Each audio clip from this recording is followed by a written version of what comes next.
With her drop-dead gorgeous looks, it seemed inevitable that Ava Gardner would become one of the biggest stars of Hollywood's golden age. And she lived a glamorous lifestyle to boot. No stranger to the lavish Hollywood parties, Gardner endured troubled marriages to some of the most famous men in America, including Mickey Rooney and Frank Sinatra.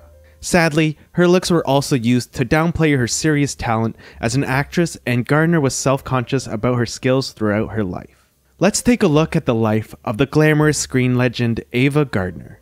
Heralding from Grabtown, North Carolina, Gardner grew up on a farm, one of 7 kids, and it wasn't always smooth sailing. The Gardners were quite poor, and the bank took their home and farm when the kids were still young. As a child, she had no intention of becoming a star, but destiny had different plans for her.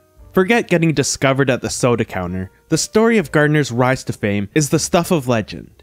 When she was 18, she went to visit her sister in New York City. While there, she let her brother-in-law, who was a professional photographer, take her picture. He hung it up in his studio, and soon enough, a parade of mostly male clients began to ask about it. But one in particular really pressed him about it. The man, Bernard Duhan, claimed to be a talent scout for MGM. Luckily for Gardner, the receptionist at the photo studio saw right through the sleazeball. Duhan was actually just a law clerk who often used this charade to meet beautiful young women. However, in a strange twist of fate, he became partially responsible for Gardner's fame. When the receptionist told him to get lost, Duhan said somebody should send her info to MGM. Well, Gardner's brother-in-law did just that. Soon enough, Gardner was flying back to New York City for a screen test, and it would change her life forever. MGM Studios offered Ava Gardner a contract in 1941. However, they were clear that they were only interested in her looks. Still, a job is a job, and a stream of steady background roles would be a boon for many in Gardner's financial position. But our girl was a lot more ambitious than that. Gardner worked diligently with a dialogue coach and a singing coach to make sure she'd be more than just a face on the screen. Still, her studio was reluctant to give her more. On her very first day on the MGM studio lot, Ava Gardner caught the eye of an actor named Mickey Rooney. And he wasn't just any young star. He was only 21, but he'd been MGM's biggest star for 3 years straight. When he asked her out, she demurred. After all, she was still young, new in town, and significantly taller than him. But with that kind of fame comes a great sense of entitlement. And Rooney didn't give up on Gardner right away. Gardner was just a teenage girl from North Carolina, with one of the biggest stars in Hollywood showering her with attention. Gardner eventually acquiesced to a date with Rooney, and then he pushed her for marriage. She held him off, saying that she wanted to wait until she turned 19. However, her reluctance wouldn't be the only roadblock on their way to the altar. With Rooney's cherubic face and Gardner's striking beauty, their marriage made them a Hollywood golden couple. But their dazzling appearance hid a disturbing dark side. The pair became hard drinkers and partiers. Rooney could be a mean drunk, as Gardner recalled later in her life, but so could she. Gardner often teased the inebriated Rooney about his height whenever he became angry. And that wasn't the only problem in their marriage. Ava Gardner was the new wife to one of MGM's biggest stars, so you'd think they'd want to keep him happy and her occupied, right? Not so much. She still had to fight to get roles. Gardner appeared in bit parts in over 15 films before MGM even put her name into the credits of one. She was stuck in a bad contract and a bad marriage. Something had to give. Well, some contracts are easier to break than others, and in 1943, Ava Gardner made her choice. She obtained a divorce from Mickey Rooney, and the reason why was absolutely chilling. In the official documents, the grounds for divorce were grievous mental suffering and extreme mental cruelty. Rooney was one of the biggest stars in Hollywood, and she could have gone after him, but she settled for $25,000 and paid her own court fees. One thing was clear. She'd really wanted to get out of that marriage, and keeping the divorce quick and quiet paid off. Soon after, MGM renewed her contract and gave her a raise. Perhaps they were thanking her for not tarnishing their big star's name. Gardner's relationship with Rooney had been like two immature kids shacking up. However, she wanted more out of a man, and when she met the bandleader Artie Shaw, he fit the bill. Tall, dark, and intellectual, he was everything that Rooney was not. There was just one problem. He was married to another woman. Well, it turned out to be more of a problem for his wife than it did for him and Gardner. He left his wife for her, but Shaw had more in common with his predecessor Mickey Rooney than she'd previously thought. In her later years, Gardner revealed that Shaw was a bully and that he was emotionally abusive to her. His behavior had a devastating effect on the insecure young starlet. Shaw married Gardner in 1945. Even with the security of a ring on her finger, she worried that she wasn't good enough for the domineering band leader. By her own admission, Gardner had only read 2 books at that point, the Bible and Gone with the Wind. With Shaw, she was constantly socializing with intellectual types, and she often felt insecure. It's a feeling that would follow her throughout her career. She'd always enjoyed sneaking a drink when she was out with her first husband. Remember, she was underage at the time, but with Shaw, things quickly got out of hand. Gardner became a heavy drinker, with the hangovers and depressive periods to match. It's not necessarily a bright side, but Shaw was into psychoanalysis. As a result, he paid for Gardner's therapist during their marriage. In that sense, he was undoing some of his own damage, at least financially. But sadly, their problems were a bit more than a therapist or two could handle. Despite his mistreatment of her, Gardner was head over heels for Shaw. As their first anniversary approached, she even considered having a baby to save the marriage. Yeah, because that always works. Sadly, heartbreak was waiting for her around the corner. The traditional gift for a couple's first anniversary is paper, and Shaw stuck to that tradition. Just a year and a week after they got married, he served her with divorce papers. MGM had only given Gardner small parts for years, and were doing nothing to advance her acting career. Luckily, a director had taken note of her and was convinced that she was just the actress he needed. It was for the part of a femme fatale in an adaptation of Ernest Hemingway's The Killers. Universal was making the film, but the director was so insistent that the studio asked MGM to borrow her. It was her first leading role, and it was a smash hit. She was on her way up, but her bad habits threatened to bring her back down. Finally, Gardner was free and famous, but with great power comes great attention from the tabloids. The media couldn't, or wouldn't, separate her sultry looks and her romantic past from who she was as a person. And so they painted her as a hard-partying femme fatale who would go out with a new man every night. According to Gardner, this couldn't have been further from the truth. She claimed that she spent her nights alone at home. That might have been true, but it didn't last for long. After letting Universal make her a star, MGM finally smartened up and gave Gardner some work. But that didn't mean they treated her well. According to the producers of Showboat, her voice wasn't up to scratch, so they had another actress overdub her songs in the film. Gardner wasn't really happy about it, but she was able to dry her tears on a big pile of cash.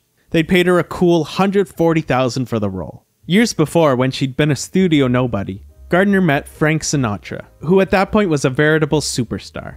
Now, nearly a decade later, the roles had reversed. Sinatra's career had been steadily declining, but that didn't stop Gardner from falling hard for him. This time, it wasn't a one-sided relationship, and Sinatra was as obsessed with Gardner as she was with him. But once again, they faced a pretty serious roadblock. Sinatra was married to his first wife, Nancy Barbato, at the time. Regardless, the couple started a passionate affair. When he told Barbato that he was in love with Gardner, she locked him out of the house. Finally, the truth was out in the open, but that didn't mean the drama was over. Her first 2 husbands had cheated on and mistreated Gardner. So is it any surprise that the cycle continued when she was involved with Sinatra? While he was still with Barbato, she had an affair with actor Robert Mitchum. When she told Mitchum about Sinatra, his reaction was chilling. He told her, "Get into a fight with him, and he won't stop until one of you is dead." Soon after, Mitchum broke it off with Gardner. Maybe he was scared. Eventually, Sinatra left his wife and their children to be with Gardner. Just 10 days after the courts finalized his divorce, Sinatra wed Gardner. It would be an understatement to say that the tabloids had a field day. After years of accusing Gardner of being a femme fatale, she'd finally lived up to the role. And as for Sinatra, his career was already in decline, but now it was all but finished. The rumors about Sinatra's connection to the mob certainly didn't help. And if there were indeed those types of connections, they weren't doing anything to line his bank accounts. Luckily, Gardner had enough fame and fortune for the two of them. When she filmed Mogambo in Africa in 1953, he didn't even have enough cash to pay for a plane ticket to visit her, so she had to buy him one. But she didn't hold it over his head. It wasn't only money either. She used her power in Hollywood to make sure the studio cast him in From Here to Eternity. The movie saved his flagging career, but their relationship wasn't all roses. When Gardner traveled to Africa in 1953 to make Mogambo, her relationship with Sinatra was going downhill fast. But she didn't have time to dwell on it, as the making of the movie was utterly disastrous. Notoriously difficult actor John Ford already had it out for her, as he'd wanted to cast his favorite actress, Maureen O'Hara, in her stead. Ford's behavior infuriated Gardner's co-star and friend Clark Gable. So every morning, Ford would mistreat Gardner, Gable would get mad, everyone would be miserable and tense, and then they'd get up and do it all again the next day. Sounds fun. One of the most comical scenes in Mogambo involves a baby elephant knocking Ava Gardner into a mud puddle. But this was apparently just a happy accident. The elephant was not supposed to knock Gardner over, and she was not pleased about it. It definitely got worse before it got better. Gardner called for the crew to help her out of the mud, but not a single soul came to her aid. Why? Well, her on-set enemy, director John Ford, had forbidden them from helping her. Luckily, her struggles behind the scenes were ultimately worth it. She finally received a measure of recognition from Hollywood for her skills, instead of just her scandalous antics, when the Academy nominated her for the Best Actress Oscar for Mogambo. However, behind the scenes, things were falling apart. Gardner and Sinatra were hard partiers and heavy drinkers, and their booze-fueled nights out together inevitably turned into public fights.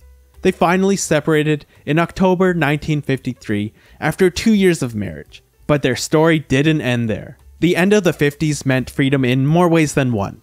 In 1939, when she arrived in Hollywood, she'd signed a 20-year contract with MGM. Finally, she wouldn't be tied down by anyone or anything, and she was thrilled. After finally finishing her 2-decade-long contract with MGM Studios, Ava Gardner celebrated by grabbing a co-starring role in the apocalyptic sci-fi romance On the Beach with Gregory Peck in 1959. Director Stanley Kramer had a heck of a time trying to finish it, because local residents couldn't keep away from the Hollywood stars that had descended on their coastal region.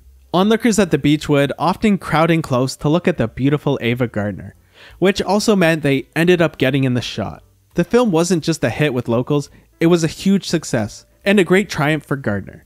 But sadly, it would be one of the last ones of her career. No longer the Hollywood it girl she was back in the 40s and 50s, Ava Gardner sought some new career challenges in the 1970s. In fact, she really wanted to prove her mettle in more ways than one. While filming the 1974 disaster flick Earthquake, Gardner shocked director Mark Robson when she demanded that she perform all her own stunt work. All of the action sequences were the real deal. That's Gardner dodging those falling blocks of concrete and rebars. Still, you can't please everyone. Gardner played Charlton Heston's love interest in Earthquake, but both critics and filmgoers said she looked too old for him. Cue the eye roll. I don't think Hollywood has gotten any better about that either. Today, she probably would have played his mother. Roles were few and far between after that. And as the years wore on, Ava Gardner didn't just have to struggle against Hollywood's distaste for older actresses. Behind the scenes, she was fighting a much darker battle. Fearing the cancer that had taken her mother's life, Gardner had an elective hysterectomy, and her health problems didn't end there. In 1986, she had a series of strokes that left her partially paralyzed. Recovery was long. When her first husband, Mickey Rooney, visited her in the late 80s, she told him that she contemplated taking her own life. Sadly, this was just the start of her decline. When Ava Gardner appeared in the film The Little Hut, marketers had a rather audacious idea to promote it. Gardner appeared alongside David Niven and Stuart Granger, playing 3 seafarers shipwrecked on a tropical island. Film producers purchased a small island in Fiji and named it Ava Ava. They then created a contest where the lucky winners could lease the private island. The film was not as memorable as its marketing. Battling several illnesses after a lifetime of heavy drinking and smoking, Gardner became a recluse in her final years. She lived in London for the final decade of her life, with only Carmen Vargas, her housekeeper, and a Welsh corgi named Morgan as her companionship. One day, Vargas returned from a shopping trip only to make a heartbreaking discovery. Gardner had fallen in the front hall of her London apartment when nobody else was home and lay there for several hours. After Vargas found her, Gardner uttered her tragic dying words, "I'm so tired." Gardner's cause of death was pneumonia, likely related to the years of ill health that preceded her passing. She was 67 years old. Gardner didn't want to leave anyone behind, so she ensured that Carmen Vargas, her housekeeper, and Morgan, her dog, weren't left out in the cold. Gregory Peck, a longtime friend of Gardner's, hired Vargas, and Morgan the dog came waddling along behind her.